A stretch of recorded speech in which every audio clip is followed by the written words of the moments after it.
Astaghfirullah. Rasulillah wa ala alihi wa sahbihi wa mawalah wa la hawla wa la quwata illa billahi wa ba'du.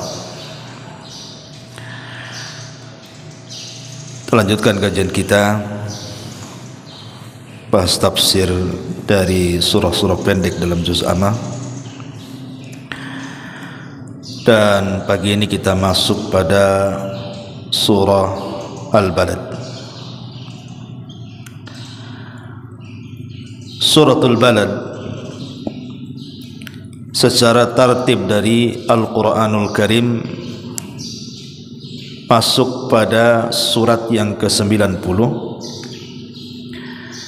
dengan jumlah ayat 20, jumlah kalimat 82 dan jumlah huruf 335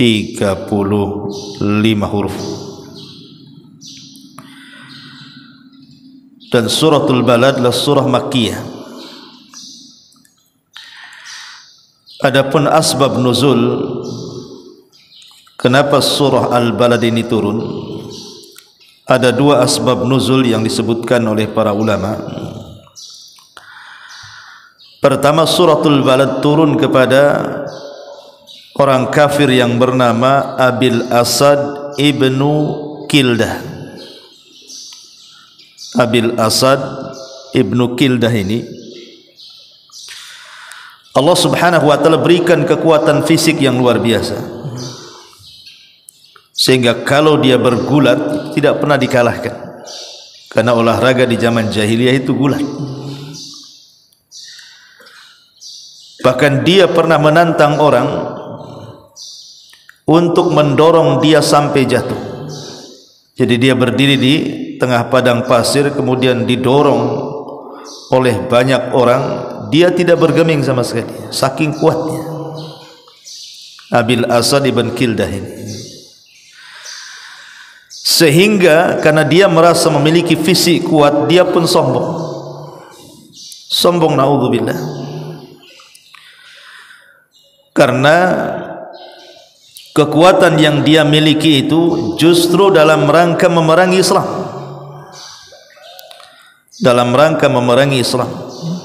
Makanya kemudian Allah subhanahu wa ta'ala turunkan ayat dalam suratul Balad ini, di mana Allah subhanahu wa ta'ala mengatakan ayahsabu allan yaqdira alaihi ahad. Ayahsabu allan yaqdira alaihi ahad. Apakah dia maksudnya Abil Asad ibn Kildah ini mengira bahwa dia tidak ada sesuatu apapun yang berkuasa atasnya? Dia kira kekuatannya tidak bisa dikalahkan.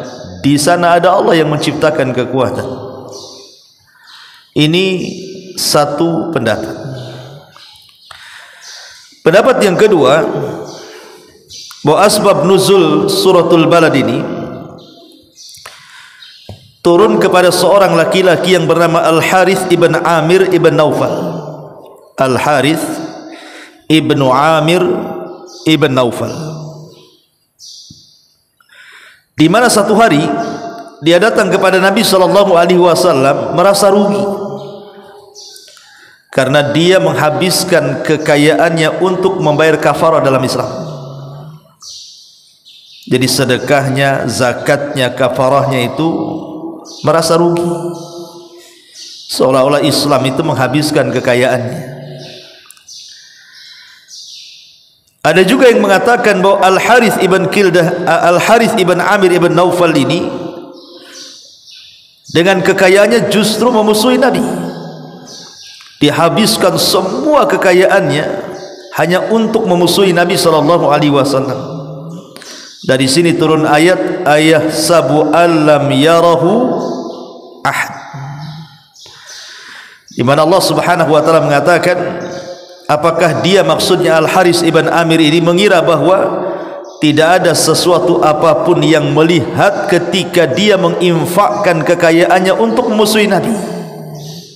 Allah melihatnya dan Allah akan menghisabnya. Ini diantara dua asbab nuzul dalam suratul Balad. Kita masuk pada ayatnya. Allah Subhanahu wa taala mengatakan la uqsimu bihadzal balad. La di sini artinya li ta'kid. Seolah-olah Allah ingin katakan wallahi uqsimu bihadzal balad. Demi Allah aku bersumpah dengan negeri Mekah. Atau la di sini bermakna nafi. Karena Makkah itu sesuatu yang jelas, tidak perlu bersumpah gitu. Sesuatu yang jelas itu tidak perlu disumpahi. Karena memang bendanya ada Makkah itu. Ngapain disumpahi? Tapi yang jelas bahwa maksudnya la uqsimu bihadzal balad di sini Allah Subhanahu wa taala hendak bersumpah dengan negeri Mekah. Sedikit cerita tentang negeri Mekah, kawan. Kenapa Allah Subhanahu wa taala di banyak ayatnya selalu menjadikan negeri ini dijadikan sumpah? Contoh dalam surah At-Tin yang sudah kita kaji. Wat-tini waz-zaitun wa turi sinina wa hadzal baladil amin. Wa hadzal baladil amin maksudnya negeri Mekah. Di sini juga Allah katakan la uqsimu bihadzal balad. Kita tahu bahwa negeri Mekah ini satu-satunya negeri di alam semesta, maksudnya di bumi, tempat yang pertama kali Allah diibadahi di situ. Satu dunia ini tempat yang pertama kali Allah diibadahi di negeri Mekah itulah. Kenapa demikian? Karena ketika Allah Subhanahu wa taala menurunkan Adam dan Hawa dari sorga, ada yang mengatakan Adam itu diturunkan di Afrika. Ada yang mengatakan Adam itu diturunkan di Sri Lanka. Sampai-sampai di Sri Lanka itu ada bekas kaki Adam ketika turun, dan di situ ada Jabal Adam. Kemudian Hawa diturunkan di Jeddah. Maka kedua manusia ini kemudian saling mencari, Adam dan Hawa ini. Kemudian berjumpalah di satu tempat yang disebut dengan Arafah. Disebut Arafah artinya mengenal Arafah itu. Makanya ada istilah ta'aruf, artinya ingin mengenal. Kenapa tempat itu disebut Arafah? Karena ketika Adam dan Hawa berjumpa saling mengenal, maka tempat itu disebut Arafah. Lah ketika kemudian keduanya berjumpa di Arafah, maka Allah Subhanahu wa taala ajarkan kepada keduanya satu kalimat, dan inilah kalimat yang pertama kali diucap oleh manusia di permukaan bumi. Apa kalimat itu?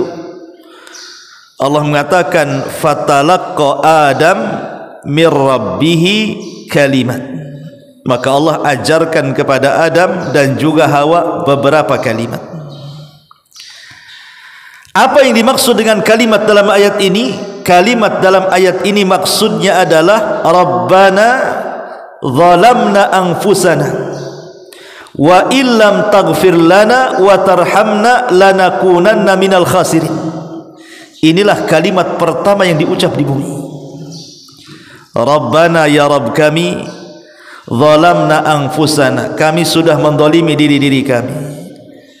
Fa illam taghfir lana wa tarhamna, kalau engkau tidak mengampuni dosa kami dan tidak memberikan rahmatmu kepada kami, lanakunanna minal khasirin, tentulah kami termasuk orang yang rugi. Ketika Adam disuruh mengucapkan kalimat ini dan juga Hawa, maka Allah Subhanahu wa taala katakan fataba alaihi innahu huwa tawwabur rahim. Allah terima tobatnya Adam.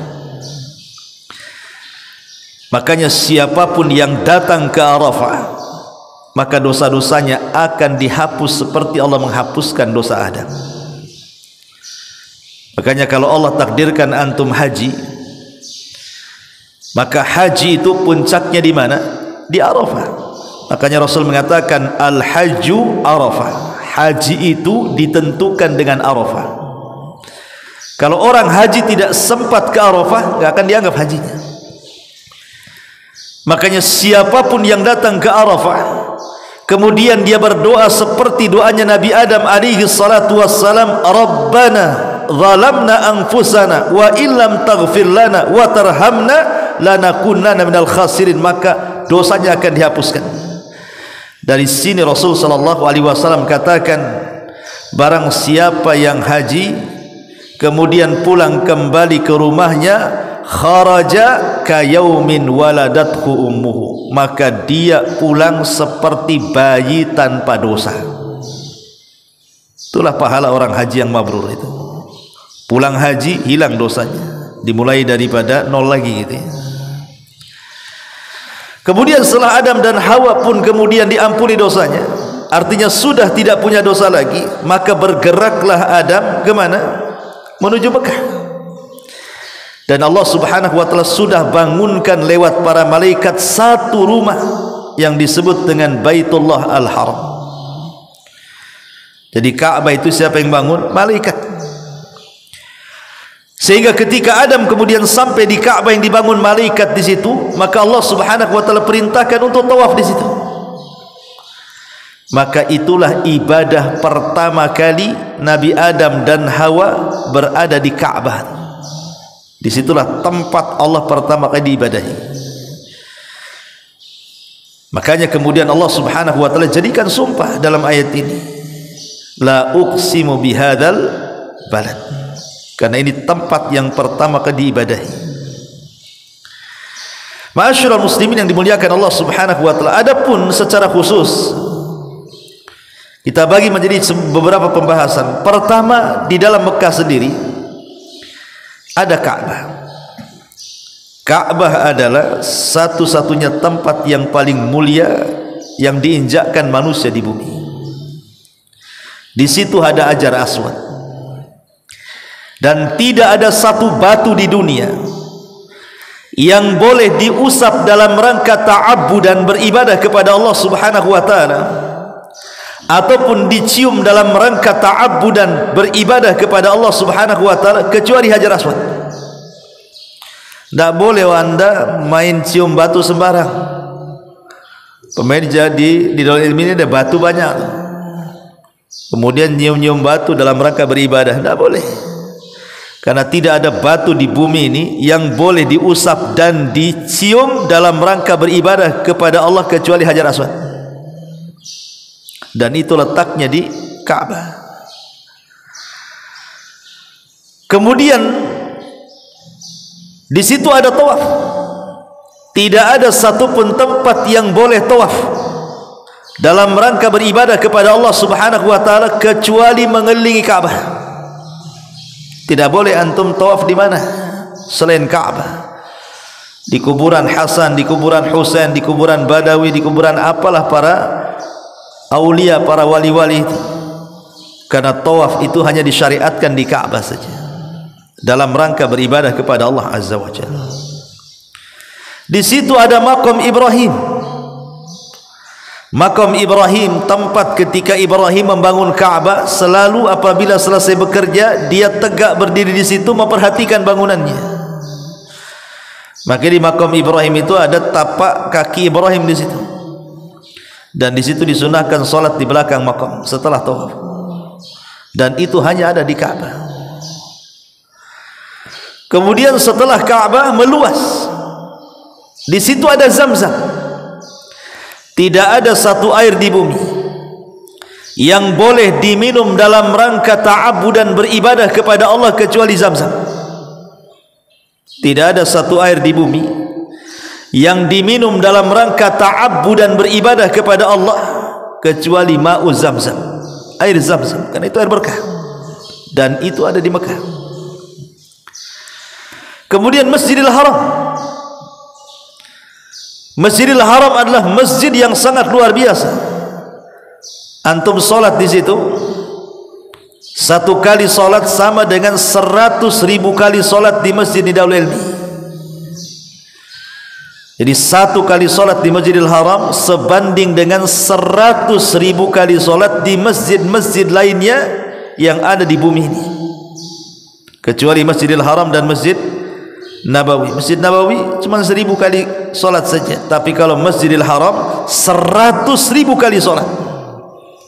Sampai-sampai Hasan Al-Basri rahimahullahu ta'ala mengkiaskan bukan hanya solat saja yang pahalanya 100.000 kali solat itu, bahkan semua ibadah dilipat gandakan 100.000 kali solat. Sedekah di Mekah sebanding dengan 100.000 kali sedekah di tempat lainnya. Kemudian baca Quran di Mekah juga sama, berzikir di Mekah juga sama, Qiyamul Lail di Mekah juga sama. Semua ibadah yang dilakukan di Masjidil Haram, kata Hasan Al-Basri rahimahullahu ta'ala, itu sama sebanding dengan 100.000 kali ibadah di tempat yang lainnya. Walaupun ini jadi mahalul hilaf, ada hilaf para ulama, tapi cukuplah orang yang beribadah di Mekah sendiri adalah penuh dengan berkah. Jadi negeri yang penuh dengan berkah itu adalah negeri Mekah, itu Masjidil Haram. Bahkan kalau kita cerita salat Id, salat itu disunahkan di mana? Di tanah lapang, kecuali di Masjidil Haram, maka salat dalam masjid. Kalau di tempat-tempat lain keluar ke lapangan, tapi di Masjidil Haram salat Id dalam masjid, karena keutamaan salat di dalam Masjidil Haram.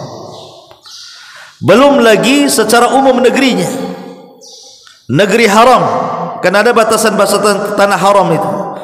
Apabila sudah menggunakan kain ihram, tidak boleh berburu di situ, tidak boleh memangkas pohon di situ, bahkan membunuh seekor belalang saja tidak boleh. Kenapa? Karena kemuliaannya. Karena negeri Mekah itu negeri kiblat bagi kaum muslimin. Pemersatu kaum muslimin adalah kiblatnya di Mekah. Itulah kenapa Allah Subhanahu wa taala jadikan sumpah la uqsimu bihadzal balad, dan pada hari kiamat Dajjal tidak akan sanggup masuk ke Mekah, karena akan dijaga oleh para malaikat, termasuk juga Madinah. Tetapi walaupun demikian, Ka'bah satu hari pun akan hancur dan dihancurkan. Kapan itu? Ketika Ka'bah sudah tidak ada tawaf di situ, tidak ada haji dan umrah lagi. Datang seorang laki-laki dari Habasyah Ethiopia yang bernama Dzu Suwaiqataini, membawa pasukan besar, kemudian datang ke Mekah menghancurkan Ka'bah sekeping demi sekeping, kemudian mengambil pembendaharaan yang ada di dalamnya. Kemudian datang pasukan dari Himyar Yaman dan membunuh Dzu Suwaiqataini, tetapi itu sudah hancur Ka'bah. Jadi Ka'bah akan hancur dan dihancurkan.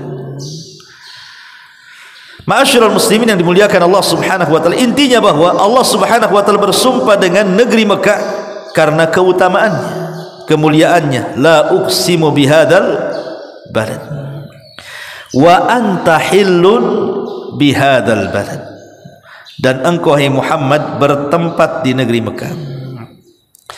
Kalimat hillun itu ada dua makna. Ada yang memaknai hillun itu artinya halal ba'dal haram, maksudnya halal lawan daripada haram. Ada yang mengatakan hillun itu dari hulul, ba'da safar, lawan daripada safar, itu artinya hulul, menetap. Jadi hillun itu bisa diartikan menetap, lawan daripada safar, bisa juga diartikan halal, lawan daripada haram. Apa maknanya? Apabila diartikan wa anta hillum bihadzal balad, halal di sini artinya hulul ba'da safar. Artinya Allah ingin katakan, dan engkau wahai Muhammad hillun, menetap bihadzal balad, dengan di negeri ini.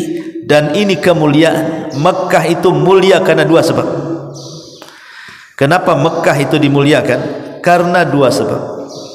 Pertama, liwujudil Ka'bah, karena ada Ka'bah di situ. Dan yang kedua, liwujudi Muhammadin sallallahu alaihi wasallam, karena ada Nabi di situ. Dua sebab inilah kenapa Mekah jadi mulia. Karena di situ ada Nabi, di situ ada Ka'bah. Kalau dua-duanya tidak ada, maka Mekah sama dengan negeri yang lainnya. Tapi ketika Mekah kemudian diutamakan dengan adanya Rasul lahir di situ, dan juga Mekah ada di situ, Ka'bah ada di situ, maka mulialah negeri Mekah. Maka Allah mengatakan wa anta hillun bihadzal balad. Arti hillun di sini hulul, artinya menetap. Tapi kalau yang dimaksud anta hillun di sini artinya lawan daripada haram, maksudnya anta hillun dihalalkan. Maksudnya apa dihalalkan di negeri Mekah ini? Dihalalkan untuk menumpahkan darah orang-orang musyrik. Kapan itu? Saat Fathu Mekah. Tidak boleh orang itu meneteskan darah di Mekah, tidak boleh. Maka Nabi SAW dihalalkan itu pun dari pagi sampai asar saja, setengah hari saja. Boleh menumpahkan darah orang-orang musyrik di Mekah hanya setengah hari ketika Fathu Mekah. Maka di situ Nabi SAW merintahkan untuk menumpahkan darah orang-orang yang tidak layak diampuni, seperti Mikyas ibn Sababah. Kemudian juga di sana ada Al-Hattal yang memang disuruh dibunuh oleh Nabi SAW, karena di masa jahiliyah ketika mereka menghalang-halangi dakwah Rasul ketika periode Mekah, mereka sudah melampau. Makanya ketika Fathu Mekah ada orang-orang itu yang tidak diampuni Nabi, bunuh dia, ya, maka mereka dibunuh. Tetapi kebanyakan orang-orang musyrik dimaafkan oleh Rasul, dan Rasul mengatakan idhabu fa antumut tulaqa, pergi kalian, kalian sudah dimaafkan. Tapi ada orang-orang itu yang tidak dimaafkan, tetapi tidak banyak, bisa dihitung dengan jari, karena melampaunya mereka memusuhi Nabi sehingga mereka harus dibunuh, dimanapun dapat bunuh. Itu makna hillun. Ataupun makna hillun di sini artinya wa anta hillum bihadzal balad. Maksudnya hillun halal, maksudnya orang-orang Mekah menghalalkan untuk memusuhimu, mengusir kamu, menyakiti kamu dari Mekah. Dan ini kontradiktif. Ketika orang-orang jahiliyah menghormati tanah haram dengan tidak boleh memburu-buruannya, tidak boleh menebang pohonnya, dan banyak aturan-aturan saat melaksanakan haji dan umrah ala jahiliyah, mereka tidak boleh menumpahkan darah binatang, tapi mereka menghalalkan untuk memusuhi Nabi, menghalalkan darah para sahabat. Dan ini adalah kontradiktif dari apa yang dipikirkan orang-orang musyrik. Satu sisi mereka melarang tidak boleh berburu, sisi lain menghalalkan darah Rasul dan para sahabat. Wa anta hillum bihadzal balad. Walaupun kebanyakan ahli tafsir mengatakan maksudnya wa anta hillum bihadzal balad artinya dan engkau menetap di negeri Mekah. Sejak itulah Mekah menjadi mulia karena adanya Ka'bah dan adanya Nabi sallallahu alaihi wasallam. Wa walidin wa ma walad. Wa walidin wa ma walad. Apa walid dan apa walad? Wa walidin wa ma walad. Wa walidin artinya dan demi pertalian bapa dan anak. Ada yang mengatakan walid di sini artinya Nabi Adam, dan wa ma walad artinya keturunannya, tentu turunan-turunan Adam yang saleh. Ada juga yang mengatakan wa walidin maksudnya walid di sini Ibrahim, wa ma walad artinya Ismail dan keturunannya sampai kepada Nabi sallallahu alaihi wasallam. Ada juga yang mengatakan wa walidin wa ma walad, walid di sini semua bapa, semua bapa, wa ma walad semua anaknya. Tapi ada juga yang mengatakan wa walidin di sini yang melahirkan, wa ma walad yang tidak melahirkan alias mandul. Mak di sini manafi. Artinya Allah bersumpah dengan orang yang punya keturunan dan juga bersumpah dengan yang tidak punya keturunan. Artinya orang yang tidak punya keturunan tidak ada aib bagi dia, karena Allah jadikan sumpah. Karena ada orang-orang yang kemudian sedih hati gara-gara tidak punya keturunan. Tidak perlu sedih hati. Allah bersumpah dengan orang-orang yang tidak punya keturunan. Artinya tetap orang yang tidak punya keturunan pun punya kemuliaan di hadapan Allah. Bukan berarti orang yang tidak punya keturunan kemudian merasa dihinakan Allah. Tidak, sama saja. Anda diberikan keturunan, Anda tidak diberikan keturunan, Allah tetap jadikan sumpah di sini. Wa walidin wa ma walad. Sehingga tidak perlu bersedih. Untuk apa Allah Subhanahu wa taala bersumpah dengan 3 sumpah ini? Laqad khalaqnal insana fi kabad. Sungguh kami telah menciptakan manusia ini dalam kepayahan dan keluh kesah. Manusia ini sejak di alam janin sudah nyusahkan orang, sudah susah hidupnya, ya kan? Antum loh di rahim ibu antum sudah sulit tuh. Apalagi kalau seandainya kemudian makin membesar, jalan saja susah, mau tidur mereng saja susah, mau makan saja kadang-kadang muntah. Itu kita dalam janin sudah nyusahin orang.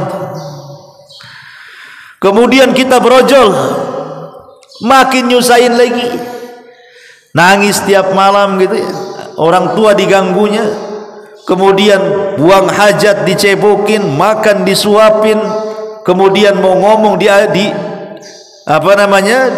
harus diajari bicara, diajari melangkah, diajari jalan, dan begitu seterusnya.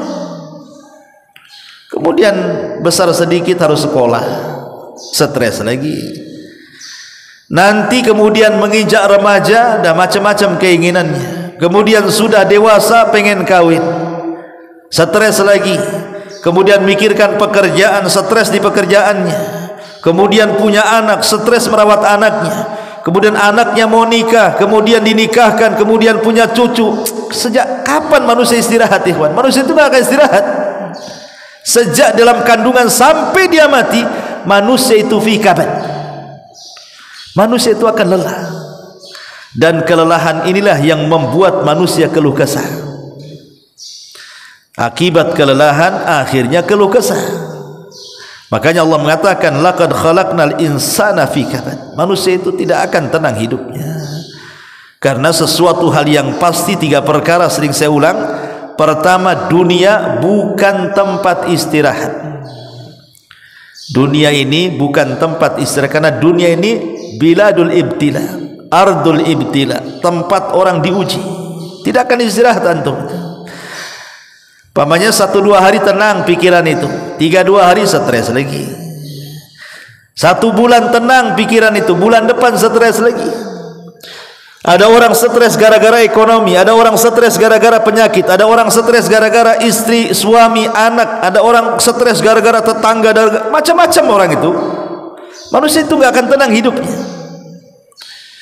Ini yang pertama. Yang kedua, manusia itu tidak lepas dari pembicaraan manusia yang lainnya, dan ini juga membuat lebih tidak tenang lagi.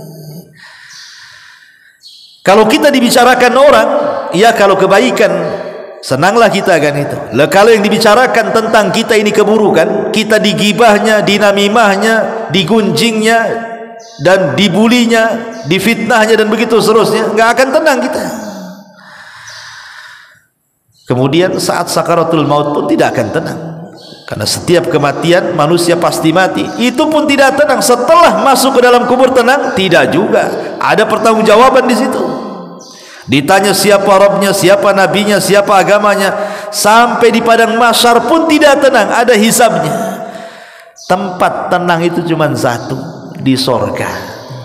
Kalau orang sudah masuk sorga, baru tenang. Kata Abu Bakar, kalau hanya kakiku yang kanan masuk sorga, kaki kiri belum masuk sorga, belum tenang, kata Abu Bakar. Sampai dua-duanya masuk ke dalam sorga, baru aku tenang. Itulah manusia. Laqad khalaqnal insana fi kabad. Kemudian Allah Subhanahu wa taala mengatakan, ayahsabu allam yarahu ahad, ayahsabu allan yaqdir alaihi ahad, yaqulu ahlaqtu malal lubada. Apakah manusia mengira bahwa tidak ada satu apapun yang berkuasa atasnya? Dia mengatakan, aku telah menghabiskan hartaku yang banyak. Tadi di mukaddimah sudah saya katakan, ayat ini turun kepada siapa? Kepada Abil Ashad ibn Kildah.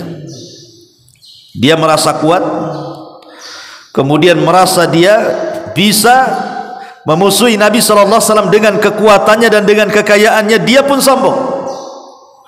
Maka Allah mengatakan, apakah dia mengira manusia bahwa tidak ada yang bisa mengalahkan dia? Di atas langit ada langit, jangan sombong. Di atas kekuatan itu ada kekuatan lain yang jauh lebih kuat lagi. Kaum Ad sekuat apa dibandingkan Abil Asad ataupun umat-umat setelahnya kan? Tidak ada kaum yang Allah ciptakan lebih kuat dari kaum Ad. Tidak ada. Kaum Ad ini kalau nyerang sebuah kaum tidak perlu bawa pasukan. Satu orang diutus menghancurkan satu kabilah. Kaum Ad. Kalau kita kan menyerang kan disesuaikan dengan jumlah pasukan kan? Berapa pasukan yang dilawan? 100. Kirim 100 pasukan juga. Kaum Ad tidak perlu. Ada 100 pasukan, kirim 2 orang saja, udah hancur tuh. Kenapa? Karena Allah lebihkan dari fisiknya. Fisiknya raksasa besar-besar, punya kekuatan dan kecerdasan, sehingga tidak ada kaum yang lebih kuat daripada kaum Ad. Tetapi sekuat kaum Ad saja Allah binasakan. Kemudian lahir kaum Samud yang kurang lebih kekuatannya dengan kaum Ad, Allah juga binasakan. Kemudian Allah Subhanahu wa taala lahirkan raja-raja yang sombong sekelas Fir'aun, Allah binasakan. Namrud Allah binasakan. Lalu apa yang disombongkan? Tidak ada yang bisa disombongkan. Karena di sana yang berhak sombong itu hanya Allah Subhanahu wa taala.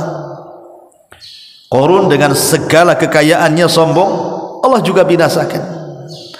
Makanya Allah mengatakan, ayah sabu allan yaqdir alaihi ahad yaqulu ahlaktu malan lubada. Aku sudah habiskan semua kekayaanku katanya. Tadi ada 2 penafsiran. Maksudnya di sini kepada Al-Haris ibn Amir. Jadi Al-Haris ibn Amir ini merasa rugi. Dia sudah bayar kafarah dengan kekayaannya habis hanya untuk membayar zakat, membayar sedekah, membayar kafarah, membayar hutang-hutang dalam Islam itu, rugi dia. Jadi ada orang-orang itu ikhwan yang kalau beramal dengan uang itu merasa rugi. Jadi umpamanya dia sudah sedekah, anggaplah 1 juta, dipikirin 1 juta ini, aduh kenapa tadi ngimpak 1 juta, kenapa nggak 100 saja? Gitu. Coba tadi 100 saja kan masih ada 900, yang lain masih bisa kembali nih. Kadang sudah diinfakkan, malulah saya mau ngambil kembali. Ada orang-orang itu yang kalau mereka berinfak itu merasa rugi itu. Awalnya semangat ingin infak, habis infak dia pikirin, wah iya juga, kenapa banyak-banyak tadi saya infak. Jadi ada orang yang perhitungan dengan ibadah. Tapi ada juga maknanya yaqulu akhlaqtu malan lubada. Artinya Al-Haris ibn Amir ini dengan kekayaannya ingin menghancurkan Islam dan tidak pernah menyesal. Dan ada orang-orang itu yang menghabiskan kekayaannya untuk maksiat seolah-olah menjadi kepuasan. Dihabiskan untuk berzina, dihabiskan untuk minum khamr, dihabiskan untuk narkoba, padahal dia lelah letih cari uang itu, seolah-olah nggak ada ruginya tuh. Kan ada tuh contoh yang sederhana saja, antum kalau soal makan, kan ada orang yang nggak perhitungan soal makan kan. Oh kalau neraktir orang habis 1 juta, 2 juta, 10 juta, langsung bayar. Tapi giliran kota infak lewat depan mata, itu dompet tuh kadang-kadang di bolak-balik itu isinya itu. Mana yang 100, mana yang 50, mana yang 10.000, mana yang 5.000, mana yang 2.000. Artinya ujung-ujungnya ke kencreng yang ada suaranya pluk gitu kan. Gitu ya. Ada orang itu yang kalau soal infak itu pikirannya panjang sekali, tapi soal makan nggak ada pikiran. Berapa main gesek saja, nggak peduli mau 1 juta, mau 2 juta, 3 juta kan. Padahal apa manfaatnya coba? Jadi ada orang-orang yang seperti itu. Yaqulu ahlaqtu mala lubada. Ayah sabu alam yarahu ahad. Ala ayah sabu alam yarahu ahad. Apakah dia mengira bahwa tidak ada satu apapun yang melihatnya? Ingat, sekecil apapun kekayaan yang dikeluarkan itu ada hisabnya. Allah melihatnya. Walaupun hanya 1.000 perak sekalipun ada hisabnya. Semua akan dihisab. Min aina iktasabahu wa fima anfaqahu. Dari mana kau dapat, kemana kau belanjakan, semua ada hisabnya. Makanya kenapa orang-orang miskin itu lebih dulu masuk surga dibandingkan orang kaya separuh hari, setengah hari. Maksudnya setengah hari itu bukan dari pagi ke zuhur, ini setengah harinya manusia di dunia, setengah harinya di akhirat. Itu maksudnya 500 tahun. Jadi orang miskin masuk surga duluan, orang kaya 500 tahun setelahnya baru masuk surga, gitu maksudnya. Kenapa? Karena hisabnya dua. Min aina iktasabahu wa fima anfaqahu. Dari mana kau dapat duit, kemana kau belanjakan? Dua pertanyaannya masalahnya. Itu yang membuat orang kaya lama dihisab. Makanya perbedaan orang miskin dengan orang kaya, orang miskin masuk duluan setengah hari, maksudnya 500 tahun, baru orang-orang kaya masuk surga. Subhanallah kan itu. Alam naj'al lahu ainain wa lisanan wa syafatain wa hadainahu najdain. Bukankah kami telah berikan kepadanya dua mata? Bukankah kami telah berikan lisan dan dua bibir, dan kami berikan kepadanya dua jalan? Seolah-olah ingin katakan, orang yang memberi mata dia juga melihat kepada orang yang Allah berikan mata kepadanya. Allah ingin katakan, bukankah kami telah memberikan dua mata kepadanya? Maknanya zat yang telah memberikan pandangan, dia bisa memandang kepada orang yang sudah diberikan pandangan. Dan zat yang telah memberikan lisan dan dua bibir, dia pun mendengar apa yang diucapkan dia. Artinya Allah maha melihat dan Allah maha mendengar. Dan Allah berikan dua jalan, nih jalan yang baik, ini jalan yang jahat. Dengan kekayaan dan kekuatan kalian tuh mau ke arah mana nih? Anda punya kekuatan dalam bentuk jabatan, dalam bentuk kepemimpinan. Mungkin Anda seorang RT, RW, lurah, atau lebih daripada itu, seorang wali kota, atau mungkin lebih daripada itu, gubernur, atau mungkin lebih daripada itu, menteri sampai ke presiden. Anda punya kekuatan. Atau Anda seorang kaya raya, punya perusahaan besar, banyak usahanya, kaya raya. Allah katakan wahadaina hun najdain. Ini ada dua jalan nih. Mau berikan kemana kekuatan dan kekayaan Anda? Mau ke jalan yang kufur ataukah ke jalan yang beriman? Ma'asyiral muslimin yang dimuliakan Allah Azza wa Jalla. Makanya Allah mengatakan falak tahamal aqabah. Falak tahamal aqabah. Tetapi mereka tidak menempuh jalan yang mendaki lagi sukar. Kenapa disebut aqabah? Aqabah itu satu tempat di mana para sahabat pernah berbaiat di situ. Namanya Baiatul Aqabah. Aqabah yang pertama dan Aqabah yang kedua. Dan pembaiatan ini di tempat yang sukar untuk dituju. Kenapa? Supaya jangan ada orang musyrik tahu. Jadi Rasul itu mencari tempat yang sulit untuk dituju, karena terjalnya, karena tingginya, karena menghindar orang-orang musyrik. Jangan sampai tahu ada pembaiatan. Kenapa kemudian dalam ayat ini dikatakan Aqabah? Seolah-olah sebagaimana Rasul ketika melakukan pembaiatan menuju ke Aqabah itu sangat sulit sekali, begitu juga jalan menuju surga.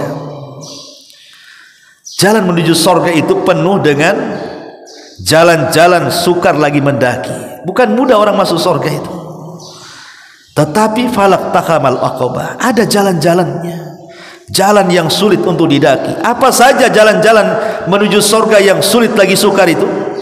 Allah Subhanahu wa taala katakan fakku wa ma adraka mal aqabah fakku raqabah.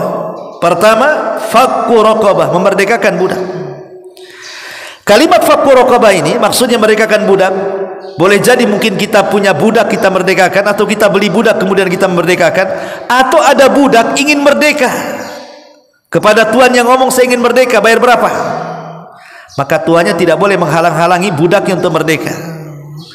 Atau ada seorang muslim tertawan oleh musuh, kemudian kita tebus, maka itu disebut fakku raqabah. Au it'amun fi yaumin dhi masghabah. Yang kedua, it'am. Au it'amun fi yaumin dhi masghabah, atau memberi makan pada hari terjadi kelaparan. Masghaba ini maksudnya dalam kondisi-kondisi genting seperti adanya tsunami, adanya gempa, adanya bencana alam yang besar gitu ya. Akhirnya orang-orang yang tadinya tak punya, yang punya rumah akhirnya tidak punya rumah, yang tadinya punya pekerjaan tidak punya pekerjaan. Akhirnya mereka pun luntang-lantung tidak tahu arah karena musibah besar.